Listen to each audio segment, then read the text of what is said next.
말씀은 실패를 딛고 전진하라, 실패를 딛고 전진하라 라는 말씀으로 여러분과 은혜를 나누길 원합니다. 리더십 분야의 탁월한 저자인 존 맥스웰 목사님이 인생에서 누구나 경험하는 실패를 딛고 성공으로 나아가로 돕는 15가지 단계를 책으로 써서 실패를 딛고 전진하라 라고 하는 책을 서술을 했습니다. 이 책에서 맥스웰 목사님은 이렇게 얘기합니다. 실패도 괜찮다. 실패가 없으면 성공도 없다. 실패도 괜찮다. 성공한 사람들은 많은 실패를 딛고 일어섰기 때문이다. 따라서 실패하지 않은 보통 사람이 되지 말고 실패하는 성공자가 되라. 이렇게 이 목사님이 얘기합니다. 그 목사님의 관찰에 의하면 성공한 사람과 보통 사람의 차이는 실패에 대한 인식과 반응에 대한 차이였다라고 말합니다. 그래서 우리는 항상 실패에 대비해서 어떻게 하면 일어설 수 있는가 훈련하는 것이 중요하다라고 얘기합니다. 그래서 그렇게 하기 위해서는 실패를 딛고 전진하기 위해서는 15가지의 단계가 필요한데 거기서 실패와 성공의 의미를 재발견해라. 부정적인 경험에서 긍정적인 유익을 거두기 위해서 생각을 바꾸라. 실패를 성공으로 가는 디딤돌로 삼으라 해서 15단계의 것을 이야기합니다. 그러면서 이 책에서는 실제로 실패를 딛고 성공한 사람들의 이야기를 쭉 나열하면서 이들이 어떻게 성공했는지, 이들이 이 수많은 실패와 좌절에서 어떻게 성공의 정상으로 설 수 있었는지, 그리고 그에 대한 결과는 땀과 하나님에 대한 기도였다라고 하는 것을 보여줍니다. 그래서 부정적인 과거의 경험을 통해서 긍정적인 유익을 얻는 것이 중요하다라고 얘기하면서 저는 이 말씀이 참 멋있는 말이 있더라고요. 실패의 고속도로에 갇혀서 후회와 두려움으로 지금 전진하지 못하고 있는 사람이 있다면 성공의 고속도로로 차선을 바꾸라. 실패로 지금 전진하지 못하고 우물쭈물하는 사람이 있다면 성공의 고속도로로 차선을 바꾸라라고 이야기하는 것입니다. 그렇습니다. 인생에서 한 번도 실패를 경험하지 않은 사람은 한 사람도 없을 것입니다. 누구나 실패하고 넘어질 때가 있습니다. 그래서 인생에서 중요한 것은 뭐냐면 실패했느냐 안 했느냐 그게 중요한 게 아니라 내가 실패했을 때 어떻게 일어설 수 있느냐 그것이 중요하다고 하는 것입니다. 아마 베스트셀러에 중국에 있는 정이라고 하는 사람이 쓴 인생을 바꾸는 60가지 키워드라는 책이 있습니다. 우리의 삶에서 인생을 변화시킬 수 있는 인생의 깨달음을 60개의 키워드로 만들어낸 것입니다. 이 책에 보면 이런 재미난 얘기가 있습니다. 저도 이거 읽으면서 참 많은 의미를 생각해 봤습니다. 중국의 어느 농촌 마을에 하루는 농부가 나이 많은 당나귀와 함께 가다가 실수로 우물에 빠지고 맙니다. 당나귀는 몇 시간 동안 애처롭게 울어댔고 농부도 당나귀를 꺼내려고 방법을 찾고 열심히 애를 썼지만 도저히 당나귀를 꺼낼 수가 없었습니다. 결국 농부는 생각했습니다. 당나귀는 나이가 많았고 어차피 이 우물은 또 메우기로 했을 것이니까 당나귀를 꺼내지 말고 그냥 우물을 메우는 것이 낫겠다라고 생각한 것입니다. 그래서 농부는 이웃 사람들에게 도움을 청해서 우물을 메우기로 결정합니다. 그리고 사람들이 삽을 들고 우물에 흙을 퍼넣기 시작했습니다. 처음에는 당나귀가 무슨 일이냐고 알지 못한 채 막 애처롭게 막 당나귀가 울어 제꼈습니다. 그런데 잠시 후에 봤는데 당나귀의 울음소리가 멈춘 것입니다. 삽으로 흙을 계속 퍼넣고 어느 정도 퍼넣은 다음에 우물을 들여다봤던 농부들은 눈앞에 펼쳐진 광경에 깜짝 놀라고 말았습니다. 당나귀는 자기 등 위로 떨어진 모든 흙을 바닥으로 떨어뜨리고 한 발 한 발 그 흙을 밟고 올라서고 있었던 것입니다. 농부들과 이웃들은 이것을 보고 놀랐습니다. 그리고 그들은 열심을 다해서 그들에게 흙을 퍼냈습니다. 우물에다가 흙을 가득 채우자 당나귀는 몸에 떨어지는 그 흙들을 다 채우고 설길을 반복해서 결국은 우물을 밖으로 나올 수가 있었다라고 하는 거예요. 참 대단한 얘기죠. 나이 많은 당나귀가 우물에서 나올 수 있는 비결은 딱 하나였습니다. 흙을 떨어뜨리고 그것을 밟고 올라오는 것이었다는 것이죠. 사람들도 마찬가지라는 것입니다. 살아가면서 겪게 되는 많은 고난과 역경, 그 속에 매몰되면 죽고 맙니다. 숨조차 쉴 수 없습니다. 그러나 그 모든 것을 디딤돌로 삼는다면 전화위복이 되고 우물에서 빠져나올 수 있다는 것입니다. 우리는 예수 그리스도를 영접하고 하나님의 자녀가 된 그리스도인입니다. 그리스도인의 삶의 본질은 실패에 머무는 것이 아닙니다. 매몰돼서 죽는 것이 아닙니다. 주님과 함께 다시 일어서는 것입니다. 왜냐하면 우리 안에 계시는 예수님은 그냥 예수님이 아니시기 때문에 죽음을 이기시고 부활하신 생명의 주님이시기 때문에 그렇습니다. 예수님께서는 죽음의 우물 속에 갇히셨지만 그것을 깨트리고 부활의 생명을 선포하시고 모든 자들을 사망에서 생명으로 구원하신 놀라운 분이시기 때문에 그렇습니다. 그는 우리 마음속에 지금도 이 살아계신 부활의 예수 그리스도를 모시고 있다면 우리는 어떤 문제나 어떤 실패 앞에서도 매몰될 수 없습니다. 절망할 수 없습니다.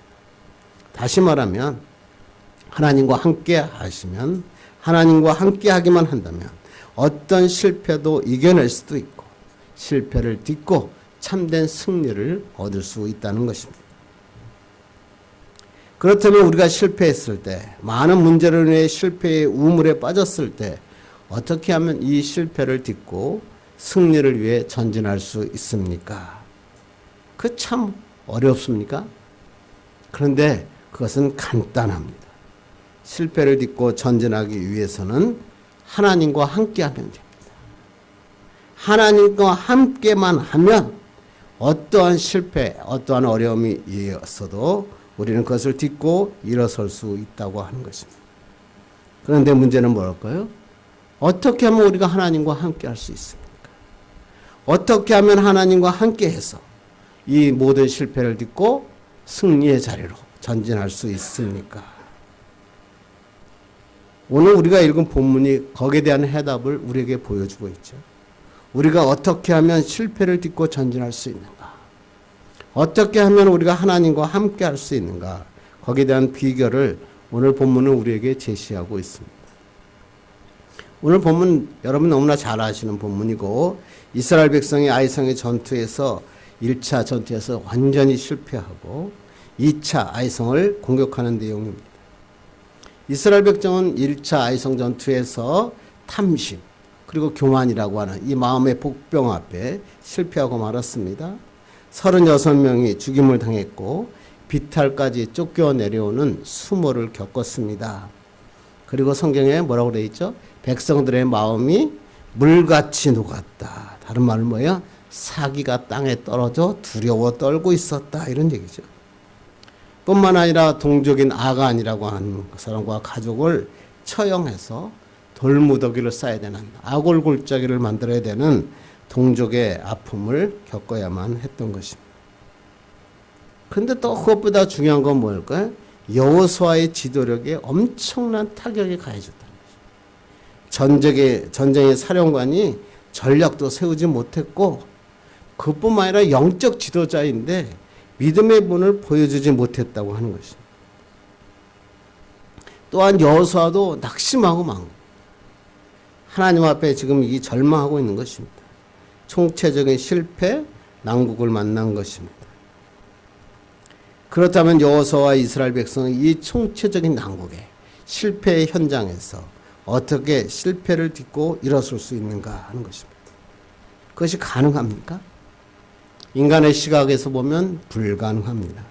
그런데 여러분 너무나 잘 알듯이 이스라엘 백성은 이 실패의 현장을 딛고 승리로 바꾸어냅니다. 그게 오늘 본문 24절로 25절입니다. 읽겠습니다. 시작. 이스라엘이 자기들을 광야로 추격하던 모든 아이 주민을 들에서 죽이되 그들을 다 칼날에 엎드러지게 하여 진멸하기를 마치고 온 이스라엘이 아이로 돌아와서 칼날로 죽이매 그날에 엎드러진 아이 사람들은 남녀가 모두 12,000명이라. 이스라엘 백성들은 아이 병사들을 광야에서 죽인 후 아이성으로 들어가서 여호와의 명령에 따라 성 안에 있는 주민들을 전부 진멸했습니다. 이때 죽임을 당한 아이성 주민이 몇 명? 12,000명이었다. 엄청난 승리였죠.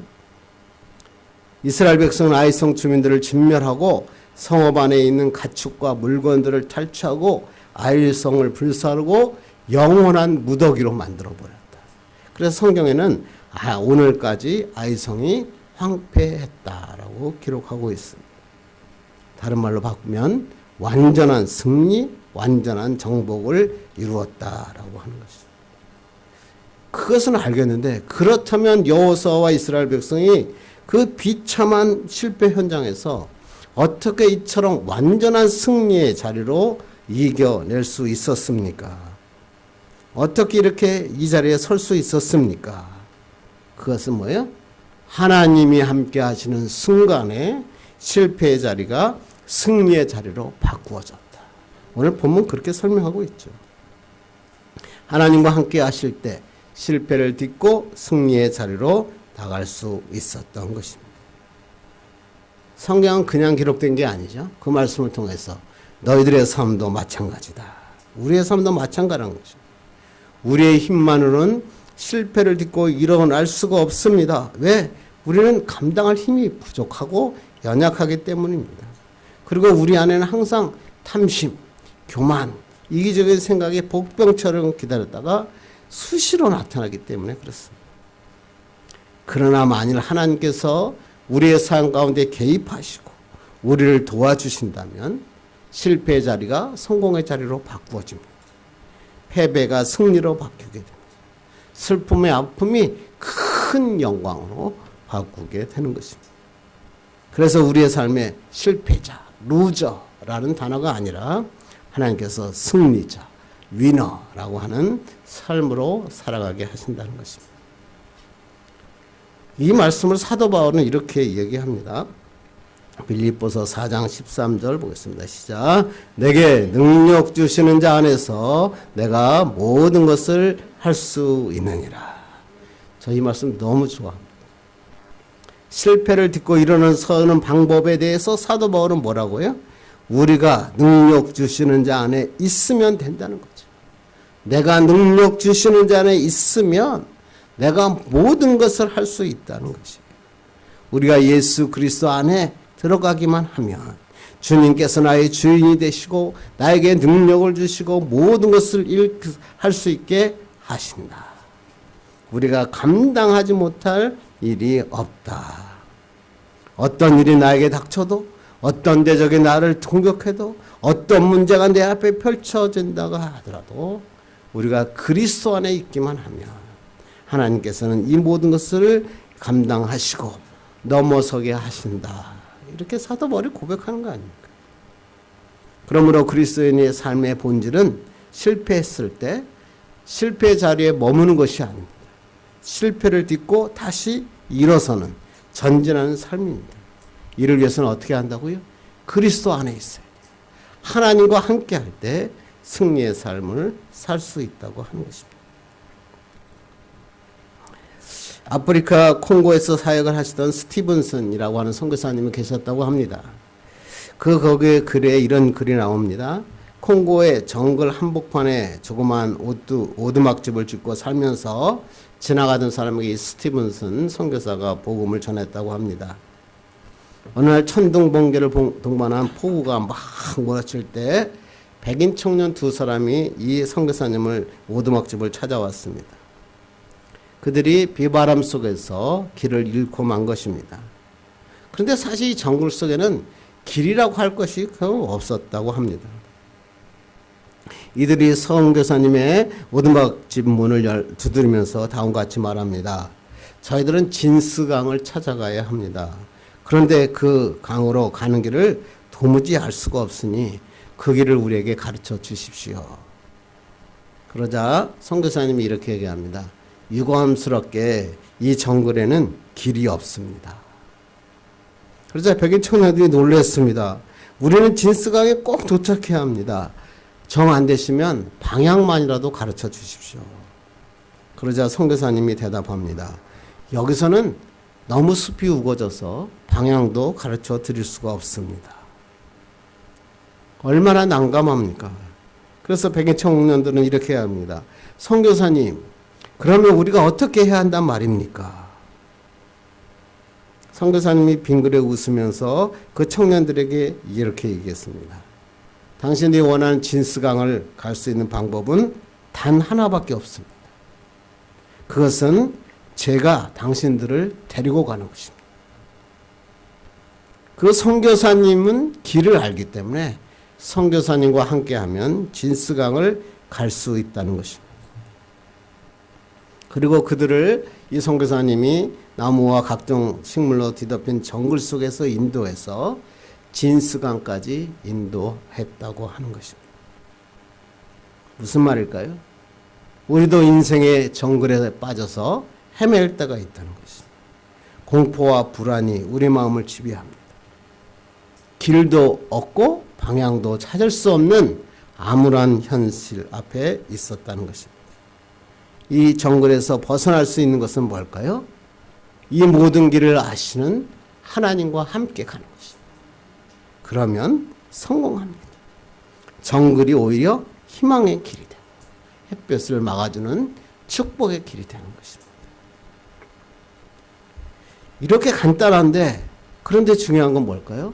그러면 어떻게 하면 우리가 하나님과 함께 갈 수 있습니까? 어떻게 하면 하나님과 함께 실패를 딛고 전진하는 삶, 실패를 자리를 뛰어넘어 승리의 삶을 향해 달려갈 수 있습니까? 오늘 본문을 그것에 대한 해답을 제시하고 있고 그 본문을 통해서 한번 실패를 딛고 전진하는 비결에 대해서 한번 살펴보고 나누길 바랍니다. 그러기 위해서 첫 번째는 뭐랄까요? 하나님과 함께하기 위해서는 하나님의 음성을 들어야 합니다. 우리가 실패를 딛고 전진하기 위한 방법은 쉽지 않습니다. 어렵지 않습니다. 쉽습니다. 하나님과 함께해야 됩니다. 하나님과 함께하기 위해서 가장 먼저 뭐예요? 하나님의 음성을 들어야 합니다. 다시 말하면 세상의 소리 들을 필요 없다. 사람의 소리 듣지 마십시오. 하나님의 음성을 들을 때 실패의 자리에서 승리의 자리로 바꾸어지는 것입니다. 그게 오늘 본문 1절 말씀이죠. 1절 읽겠습니다. 시작. 여호와께서 여호수아에게 이르시되 두려워하지 말라, 놀라지 말라. 오늘 본문을 보면 하나님께서 여호수아를 찾아오셨어요. 그래서 찾아오셔서 말씀하신 거예요. 일반적으로 사람들이 실패하면 어떻게 하죠? 세상 사람들이 다 떠나갑니다. 그렇게 만나기를 원하고 매일 만나고 전화했던 사람들이 실패하고 어려움이 오니까 썰물처럼 다 지나가더라고요. 하나도 없더라고요. 그런데 오늘 본문을 보니까 여호와 하나님은 그렇지 않다는 것입니다. 하나님께서는 실패한 자를 찾아오셨습니다. 오늘도 실패한 여호수아를 찾아오셔서 하나님께서 뭐라고 하세요? 두려워하지 말라, 놀라지 말라. 어디서 많이 듣던 말씀 아닙니까? 이 똑같은 말씀을 신명기에서 모세를 통해 여호수아에게 말씀하셨고요. 또 실제로 여호수아에게도 하나님께서 직접 말씀하셨죠. 우리가 다 읽었던 말씀이지만 우리 한번 찾아보겠습니다. 시작. 내가 내게 명령한 것이 아니냐. 강하고 담대하라. 두려워하지 말며 놀라지 말라. 내가 어디로 가든지 내 하나님 여호와가 너와 함께 하느니라 하시니라. 우리가 여호수아 처음 말씀하면서 이 말씀 갖고 나눴잖아요. 하나님께서 내가 두려워하지 말라, 놀라지 말라 이렇게 하신 말씀을 오늘 다시 여호수아에게 반복적으로 말씀하셔요. 왜 하나님께서는 신명기에서도 여호수아 1장에서도 오늘 8장에서도 이렇게 반복적으로 이야기하고 있습니까? 그건 간단합니다. 여호수아가 이 말씀을 잊어버렸기 때문에, 지금 놀라워하고 두려워하고 있기 때문에 그렇습니다.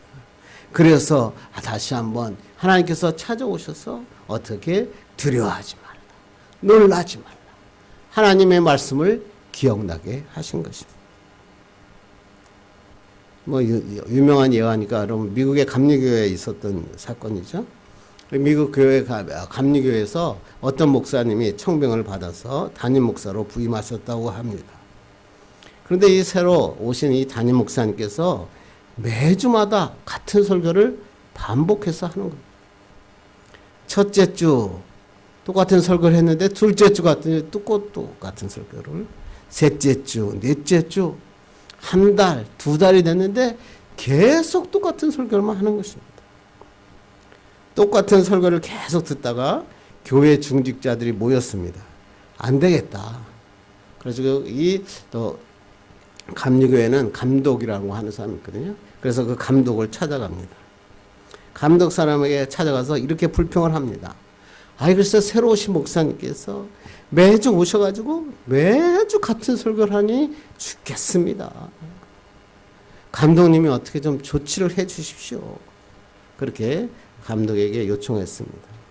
그래서 감독이 무슨 설교길래 그렇게 계속적으로 반복적으로 얘기하느냐. 그래서 중직자들에게 이렇게 물었습니다. 아니 무슨 설교이길래 그 목사님이 이렇게 와서 한 달, 두 달 동안 계속 반복적으로 이야기하고 있는지 그 내용을 나에게 말해달라. 그렇게 얘기한 것입니다. 그랬는데 중직자들 중에 한 명도 그 설교 내용이 어떤 것인지 아는 사람이 없었다는 것입니다. 그러자 감독이 그 중직자들에게 이렇게 얘기합니다. 내가 다시 담임 목사님에게 부탁을 해서 다시 한번 똑같은 설교를 해달라고 부탁해야겠다라고 이야기했다는 것입니다. 아무리 똑같은 설교를 일주일, 2주일, 한 달, 두 달 똑같이 해도 기억하지 못한다면 반복해서 해야 된다는 것입니다. 오늘 하나님도 마찬가지입니다. 두려워하지 말라, 놀라지 말라, 내가 너와 함께 하겠다, 그렇게 말씀하셨는데 지금 여호수아와 백성들이 이 말씀을 잊어버리고 마음이 녹을 정도로 두려워하고 있었던 것입니다. 그래서 하나님께서 다시 찾아오셔가지고 두려워하지 말라, 놀라지 말라, 강하고 담대하라, 그렇게 말하고 하는 것입니다. 실패에 좌절하고 있는 여호수아를 찾아오신 하나님께서 두려워하지 말라, 놀라지 말라, 그렇게 하신 다음에 뭐라고 말씀하십니까? 1절 하반절 읽겠습니다. 시작. 군사를 다 거느리고 일어나 아이로 올라가 보라. 내가 아이 왕과 그의 백성과 그의 성읍과 그의 땅을 다 내 손에 넘겨 주었으니. 여리고 전투에 똑같은 하나님의 말씀을 하시죠. 이제 군사를 거느리고 아이성을 진격하라, 공격하라. 왜? 아이성의 왕과 백성과 성읍과 땅을 다 내 손에 넘겨주었다. 여리고성 전투할 때도 똑같이 옛날 성경에 뭐예요? 내 손에다 붙여주었다, 이렇게 말씀하셨던 거죠. 하나님께서 이렇게 작정하고 말씀하시면 이미 전투는 끝난 겁니다. 왜죠? 하나님은 말씀하신 대로 이루시기 때문에 그렇습니다. 사람의 말과 하나님의 말씀은 다릅니다. 사람들은 실패한 자에게 와서 이렇게 얘기하는 사람도 있어요. 다 잘 될 거야. 넌 일어설 수 있어. 그리고 격려할 수 있습니다. 그러나 그것은 책임지는 말이 아니죠. 그냥 그렇게 말한 겁니다. 그냥 격려한 겁니다. 그런데 하나님은 그렇지 않습니다. 하나님께서는 말씀하시면 반드시 이루십니다. 그것이 하나님이십니다. 실제로 하나님은 말씀으로 천지를 창조하셨잖아요. 빛이 있으라 그랬어요. 그때 세상에 빛이라는 게 없었거든요. 그런데 있지도 않은 빛이 하나님의 말씀에 빛이 생겼습니다. 궁창이 물과 하늘과 바다로 분리되었습니다. 사람의 말은 마음을 위로할 수는 있죠. 그런데 말로 끝날 수밖에 없어요. 그런데 하나님께서 말씀하시면 결과가 달라져요. 승리하게 하시면 승리하는 거예요. 실패의 자리가 성공의 자리로 바뀌는 것입니다. 오늘 아이성의 전투에 실패하고 있는 이스라엘 백성에게 승리를 약속하신 것입니다. 그러므로 우리가 해야 될 건 뭐예요? 실패를 딛고 성공의 자리로 일어서기 위해서는 하나님의 말씀을 들어야 돼. 하나님의 음성이 들리기만 하면, 하나님이 우리 손에 붙이시기만 하면 게임은 끝난 거야. 게임 오버.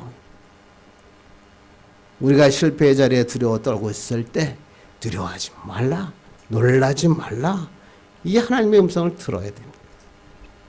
사고나 질병으로 인해 육체의 문제가 생길 때가 있죠.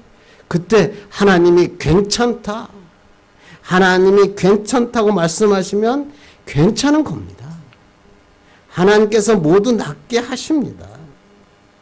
사업이나 물질의 어려움이 생겨도 내가 잘못해서 어려움이 올 수도 있죠. 그 어려움이 내 실수로 어려움이 올 수도 있죠. 그런데 하나님께서 일어서게 하시겠다 약속하시면 일어서는 것입니다. 그러므로 실패를 딛고 일어서기 위해서는 가장 먼저 뭐예요? 하나님의 말씀을 들어야 합니다. 하나님의 음성이 말씀을 통해 우리에게 들려질 때 우리는 일어설 수 있는 것입니다. 사실 여호수아는 아이성의 전투 1차 전투에서 하나님의 말씀을 듣지 않고 전쟁에 임했습니다. 그래서 결과는 뭐예요? 힘 한번 써보지 못하고 참패했습니다. 그런데 하나님의 음성을 듣고 나갔더니 완전히 달라졌죠. 우리의 삶도 마찬가지예요. 하나님 음성 듣지 않고 내 마음대로 내 힘으로 해보겠다고, 내 지혜로 해보겠다고 하면 인생이 바르게 진행될 수 없습니다. 사람 말 믿고 따라가면 절대 안 돼요. 왜? 그 사람이 나쁘다는 게 아니에요. 그 사람도 연약하고 변하기 쉬운 사람에 불과하기 때문에 그렇습니다. 그러나 하나님의 말씀은 다릅니다. 하나님은 모든 것을 다 아시고 무엇이든지 할 수 있는 능력이 계신 분입니다. 그러므로 하나님의 말씀을 듣고 그 말씀대로 하기만 한다면 완전히 다른 결과를 얻을 수 있습니다. 그러므로 실패를 딛고 성공으로 나가기를 원하신다면 하나님의 음성 듣기를 간절히 바랍니다. 여러분, 조지 워싱턴 카버라고 하는 미국의 유명한 사람이죠. 상원 농업위원회 앞에서 이 박사가 간증을 했죠. 이 카버는 어릴 때 다리가 부러진 경추 말 한 마리 값에 팔린 노예였다고 합니다. 노예로 팔렸던 카버가 후에 땅콩 박사가 돼서 미국의 상원 농업위원회 앞에 서서 지금 간증하고 있는 것입니다. 1860년대 미국에는 대규모 목화를 경작하기 위해서 엄청난 노예들이 필요했고, 아프리카에서 영문도 모른 채 많은 사람들이, 흑인 노예들이 끌려오게 됩니다. 그들은 인간 이하의 취급을 받았고 목화밭에서 평생을 바쳐야 일만 해야 했습니다. 그런데 이 목화의 저주를 끄는 사람이 바로 이 사람, 조지 워싱턴 카버 박사였습니다.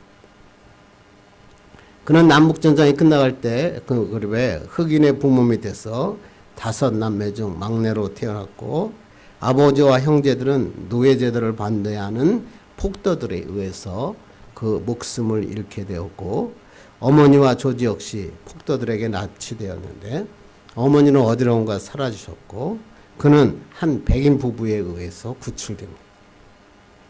그 신앙심이 깊은 그 백인 부부의 그 돌봄과 한 선생님의 도움으로 공부를 하게 되고, 이 사람이 글쎄 농학 박사 학위를 취득합니다. 뛰어난 명성을 쌓아갑니다.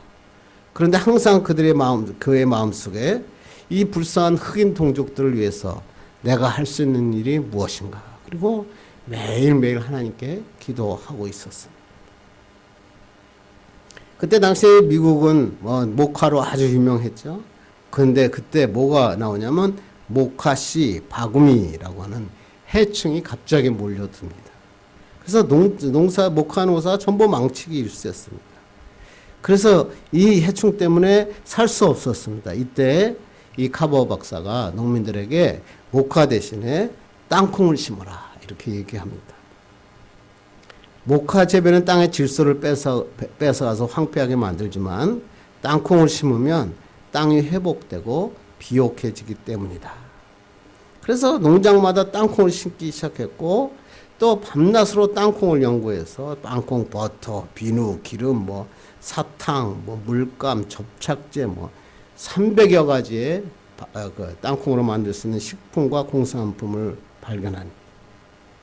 그러자 그 땅콩 농사가 결국 나오게 되고 모카 재배가 멈추게 됩니다. 그래서 이제 이 많은 노예들이 필요 없게 되었고 노예 해방의 기틀을 만들게 된 것입니다. 상원 의원들이 카버 박사에게 땅콩에 대한 지혜를 어디서 얻었느냐 이렇게 묻습니다. 그랬더니 카버 박사가 이렇게 얘기합니다. 나는 땅콩에 대한 지혜를 성경에서 얻었습니다. 그래서 상원 의원들이 아니 나도 성경에 대해서는 잘 알고 있는데 성경 어디에 땅콩에 대해서 기록하고 있느냐라고 물었습니다. 그때 카버 박사가 이런 대답을 합니다. 참 멋진 말이더라고요. 성경은 땅콩에 대해서 아무 말도 하지 않았습니다. 그러나 성경은 제게 하나님을 알려주셨습니다. 그리고 하나님은 제게 땅콩에 대한 지혜를 주셨습니다. 이 멋진 간증 아니에요. 우리도 마찬가지죠. 우리가 여호수아처럼 주님의 직접적인 육성을 들을 수 있지는 않습니다. 그 하나님의 음성이라고 하는 것은 우리가 귀로 들리는 그런 육성을 의미하는 것이 아닙니다. 하나님께서는 하나님의 말씀인 성경을 통해서 우리에게 말씀하십니다. 그래서 우리가 하나님의 말씀을 묵상하고 하나님의 말씀을 읽고 하나님의 말씀을 나아갈 때 하나님께서 우리의 말씀을 통해 우리에게 마음에 우리에게 말씀하여 주십니다. 힘들고 어려울 때 두려워하지 말라. 놀라지 말라. 내가 너와 함께하노라. 내가 내 모든 것을 할 수 있는 능력 주신 자 안에서 내가 모든 것을 할 수 있느냐. 이런 마음을 마음속에 계속 불러주시는 그 하나님의 음성을 들을 수 있습니다. 그러므로 실패의 자리에 있을 때 가장 먼저 해야 할 일은 뭐예요? 하나님의 말씀을 읽으셔야 돼요. 하나님의 말씀을 붙잡아야 돼요. 하나님의 말씀을 붙잡고 하나님 앞에 나가야 돼요. 그럴 때 하나님의 음성이 나의 마음속에 말씀을 통해 들려지는 것입니다. 이런 축복의 사람 되기를 간절히 바랍니다. 두 번째 방법은 뭘까요? 하나님의 방법을 따라야 된다는 거예요. 실패를 딛고 일어서려면 첫째, 하나님의 음성을 들어야 볼 뿐 아니라 하나님의 방법을 따라야 돼요. 기독교인들이 실패하는 이유가 여기 다 있습니다. 하나님의 말씀은 들었는데 설교 시간에 여러 가지 마음의 깨달음은 있었는데 나갔는데 다른 길로 가는 거예요. 하나님의 음성을 들었으면 하나님의 방법대로 따라야 돼요. 그게 하나님 실패의 자리에서 성공의 자리로 바꾸는 하나님의 놀라운 방법입니다. 오늘 한번 2절 보겠습니다. 시작. 너는 여리고와 그 왕에게 행한 것 같이 아이와 그 왕에게 행하되 오직 거기서 탈취한 물건과 가축은 스스로 가지라. 너는 아이 성뒤에 복병을 둘지니라 하시니. 하나님께서 승리에 대해서 약속을 하신 다음에 이스라엘 백성들에게 두 가지 내 명령을 따르라고 얘기합니다. 첫 번째가 뭐예요? 아이성을 진멸한 후에 거기서 탈취한 전리품을 취하라. 앞에 여리고 전투에서는 모든 전리품은 다 헤렘이다. 하나님의 것이니 하나도 너희가 취하면 안 되고 하나님께 드려라. 이런 헤렘의 법칙을 주셨어. 그런데 오늘 보니까 아이성에서 얻은 전리품은 필요에 따라 너희들이 마음껏 가져가라. 이런 얘기예요. 왜? 하나님께서는 그들이 앞으로 계속 전쟁을 해야 되는데 그들에게 필요한 가축, 그들에게 필요한 양식이 필요한 것들을 아셨기 때문에. 그래서 하나님께서는 두 번째 전투에서 이 물품과 가축들을 다 주려고 준비를 하셨던 거예요. 그래서 다 준비하시고 여리고 전투에서 얻은 것은 하나님께 드리고 나머지 아이성에서 받은 것은 너를 위해서 쓰라. 그런데 이거를 알지 못했던 아가는 자기의 생각대로 취하다가 죽임을 당한 것입니다. 우리가 예수 믿으면서 이거 확실하게 아셔야 돼요. 하나님은 우리에게 필요한 것을 다 아셔요. 그리고 하나님은 우리에게 필요한 것을 다 채우기 위해 준비하고 계시고 계획하신다는 거예요. 이 확신을 잊지 말아야 돼요. 그런데 하나님의 말씀보다 내 생각이 먼저 앞서. 아간과 같이 이곳에서 내가 원하는 것을 취해버리면 실패하는 겁니다. 어려움을 겪는 것입니다. 그러나 우리가 말씀대로 순종하면 굶어 죽을 것 같은데 죽는 사람 없습니다. 하나님의 말씀대로 따랐는데 굶어 죽은 사람 한 사람도 없습니다. 우리가 말씀대로 순종하면 굶어 죽을 것 같지만 그렇지 않습니다. 하나님께서는 더 좋은 것으로 준비하고 계셨던 것입니다. 왜?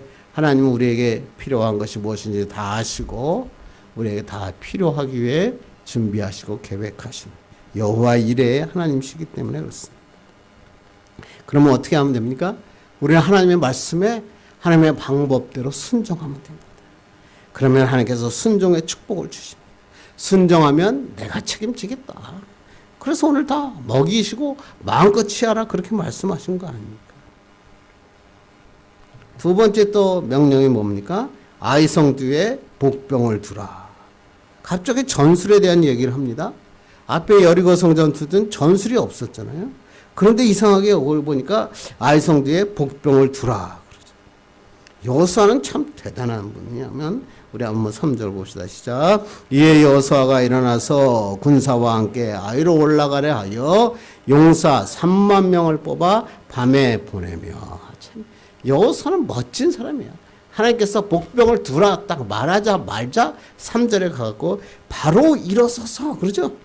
군사들과 함께 아이성 칠 준비를 하고 3만 명을 뽑아서 밤에 몰래 복병을 보냅니다. 1차 전투에서 3천 명의 군사가 왔다서 다 진멸했는데 이번에는 무려 3만 명의 군사를 보내 복병으로 숨게 한 것입니다.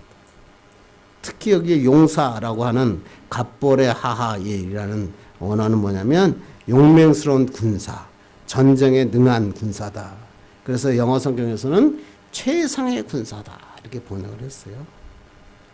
최상의 군사 3만 명을 그 아이성 성읍 뒤에 매복하게 됩니다. 그런데 참 이해가 좀 안 되지 않습니까?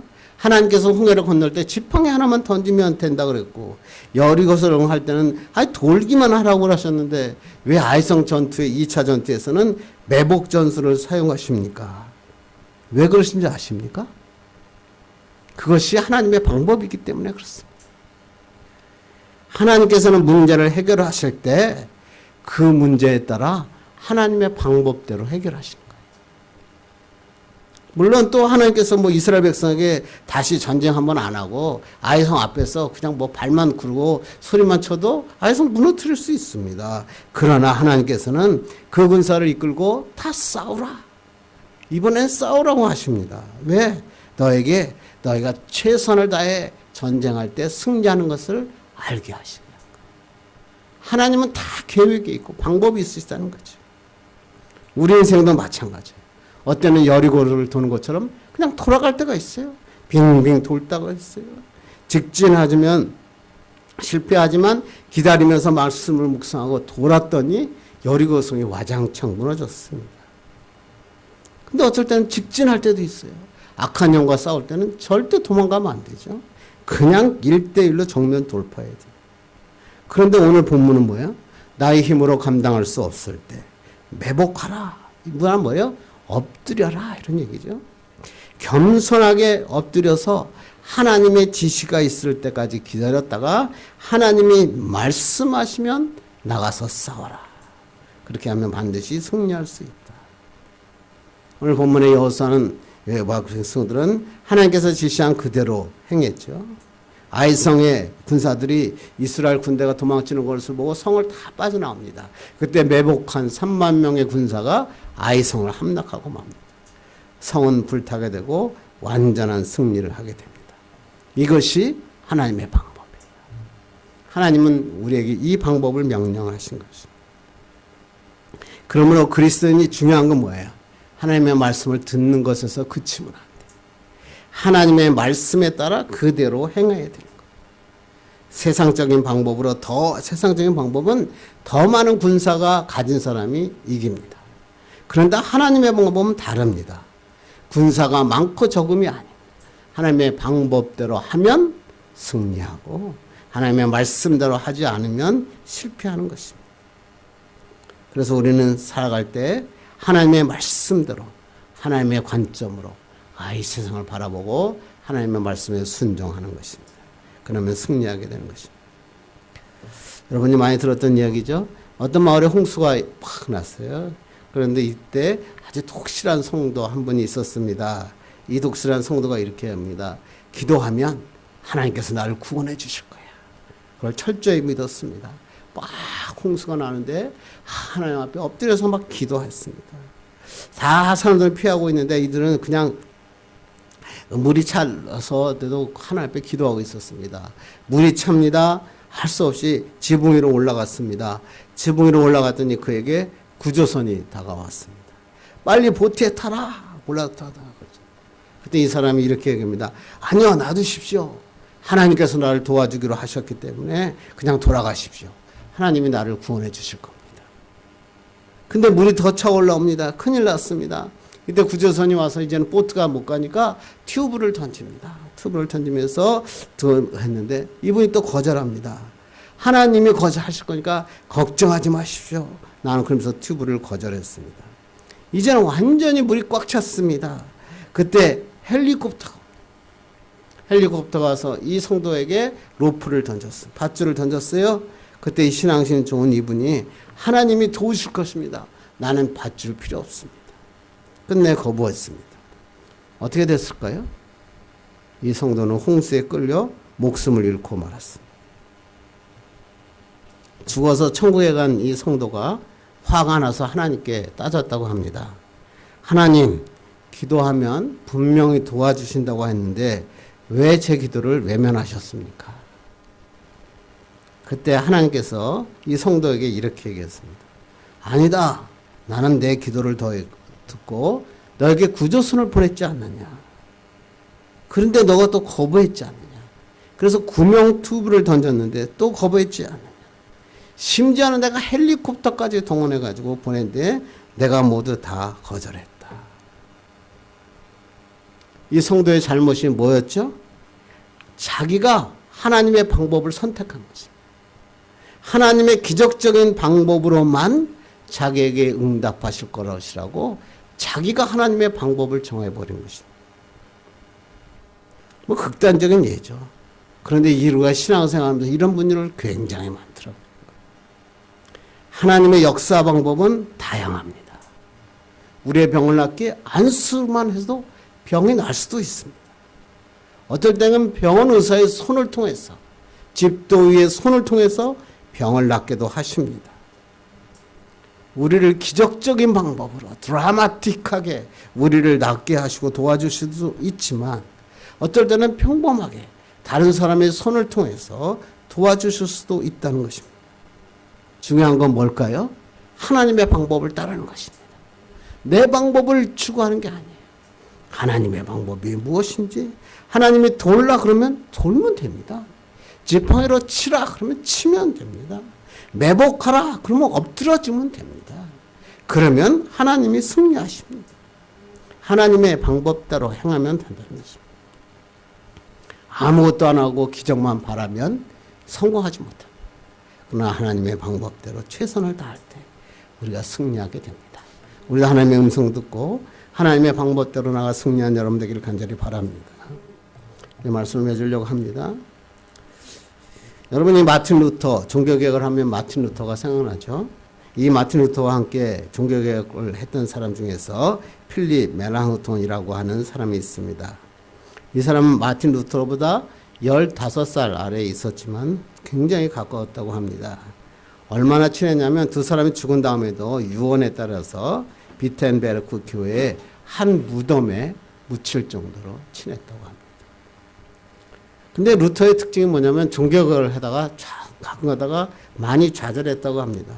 모든 것을 포기하고 싶을 때가 너무 많았다고 합니다. 그때 이 멜랑흐톤이 성경 말씀을 진리라고 확신한다면 하나님께서 이기게 하실 것을 믿어라. 진리의 말씀을 듣고 우리 한번 나가세. 이렇게 하면서 항상 루터를 격려했다고 합니다. 그리고 그는 편지를 쓸 때마다 기회가 있을 때마다 멜랑흐톤은 루터에게 성경 한 구절을 적었다고 합니다. 그 말씀이 로마서 8장 31절. 그런 일에 대하여 우리가 무슨 말 하리요? 만일 하나님이 우리를 위하시면 누가 우리를 대적하리요? 여러분 멋진 수 아닙니까? 루터는 이 성경 말씀을 붙잡고 마지막까지 종교개혁을 이루었다는 것입니다. 하나님이 우리를 위하시면, 하나님이 우리와 함께 하시면 우리는 절대 실패할 수 없습니다. 반드시 승리하십니다. 그래서 오늘도 실패를 듣고 전진하라. 실패를 듣고 축복으로 일어나라. 이를 위해서 어떻게 해요? 하나님의 음성 들어야 돼요. 하나님의 음성 들으려면 말씀을 읽으셔야 돼요. 그리고 거기서 그치면 안 돼요. 오늘 여러분 말씀 듣다가 생각났잖아요? 그러면 어떻게 하나님의 방법대로 그대로 행하는 거예요. 하나님의 방법대로 순종하는 거예요. 인간의 생각, 여러분의 생각이 앞서면 안 돼요. 여러분이 하나님을 다 이런 방법으로 하나님이 나에게 이야기해 주십시오 말하면 안 돼요. 하나님이 나에게 말씀하신 대로 따라갈 때 하나님께서는 실패한 자리에서 뛰어넘어 축복의 인생으로 불가능을 가능케 하시는 하나님을 만나게 됩니다. 이런 축복의 사람 되길 주님의 이름으로 축원합니다. 기도하겠습니다. 하나님 감사합니다.